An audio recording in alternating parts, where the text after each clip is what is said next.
Février 44, secteur de Rome. Un beau matin, le commandant m'appelle. Hen, emporte ta béquille, ta brosse à dents et ton rasoir. On part en excursion.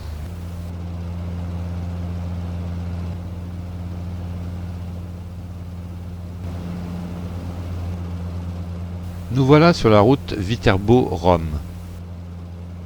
Quand tout à coup, nous entendons des avions proches. Ce ne sont pas des Messerschmitt, commandant. Ce sont des Mustangs.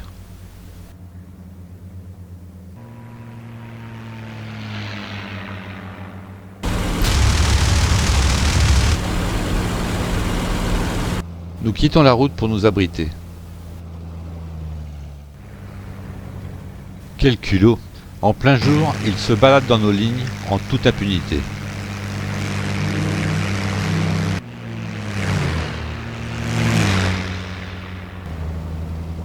Indemnes, nous reprenons notre route. Une route bien défoncée. Rommel et ses charpentaires l'empruntent pour gagner le front.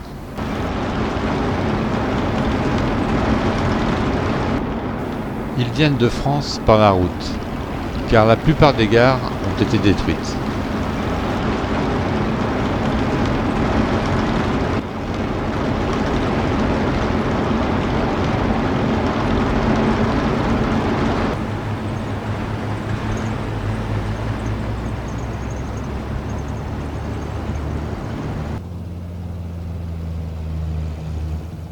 Nous roulons désormais vers Castel Gondolfo.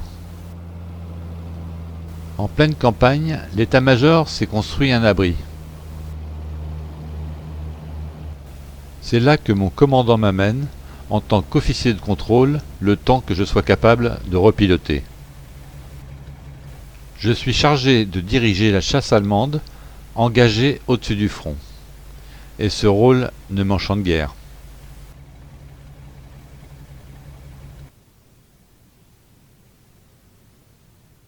Le lendemain, de bon matin, apparaissent les premiers chasseurs bombardiers américains. Je saisis mon téléphone. 12 Thunderbolt bombardent le secteur d'Aprilia.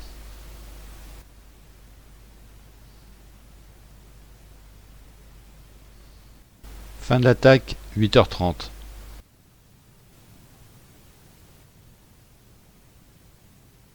Puis, 3 quarts d'heure plus tard, 10 Thunderbolt sur Aprilia.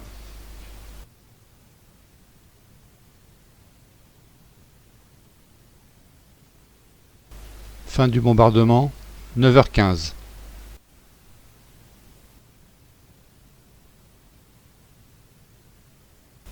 Et de nouveau, 12 Thunderbolt attaquent Aprilia. Et ainsi de suite, toute la journée. Le soir venu, je fais mon rapport. 15 incursions de chasseurs bombardiers au-dessus d'Aprilia. Aucun appareil allemand n'a été aperçu. De toute façon, comment faire avec notre douzaine de coucous pour nous opposer à une telle force?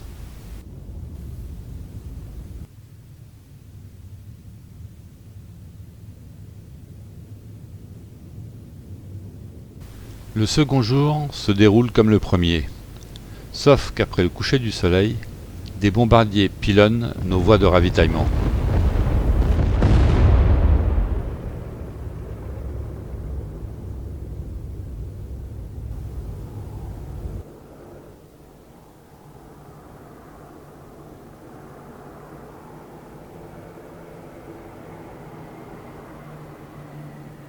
Un beau jour, j'aperçois nos Messerschmitt. Je les appelle par la radio, heureux d'entendre des voix connues.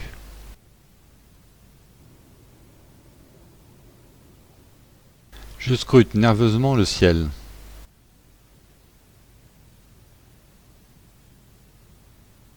Attention, ici Puma 8. Des chasseurs au-dessus de vous à 2 heures. Des Mustangs. La voix du commandant résonne dans la radio. Combien sont-ils? Environ 40. Les Messerschmitt disparaissent au ras du sol. 10 contre 40. Rien à faire, sinon demi-tour.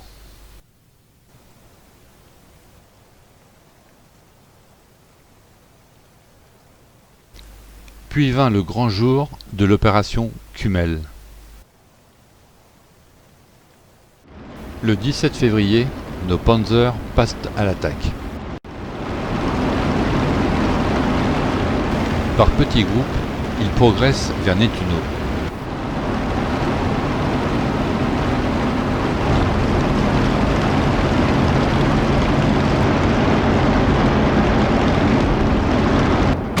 Ils atteignent les bois où l'artillerie américaine est retranchée.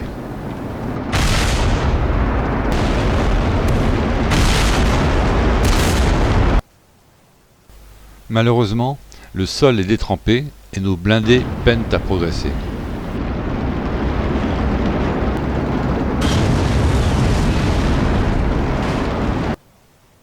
De plus, nos avions sont cloués au sol, les aérodromes transformés en marécages.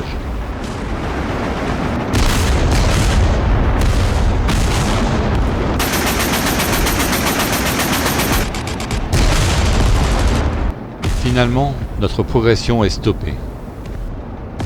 Et notre infanterie s'enterre à quelques kilomètres de Nettuno.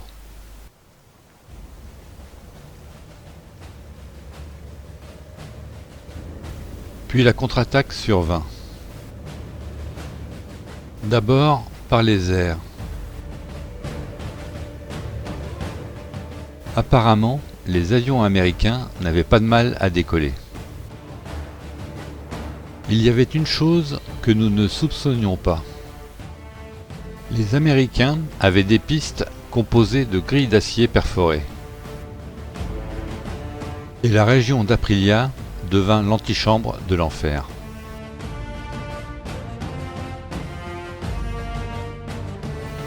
Ce fut bientôt à notre tour de déguster.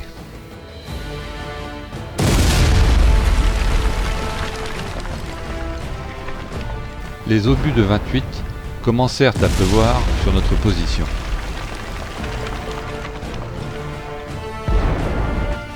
Impossible de rester sur notre observatoire. Nul doute que l'opération Kümmel est bien mal engagée. J'ai hâte de retrouver le cockpit de mon Messerschmitt.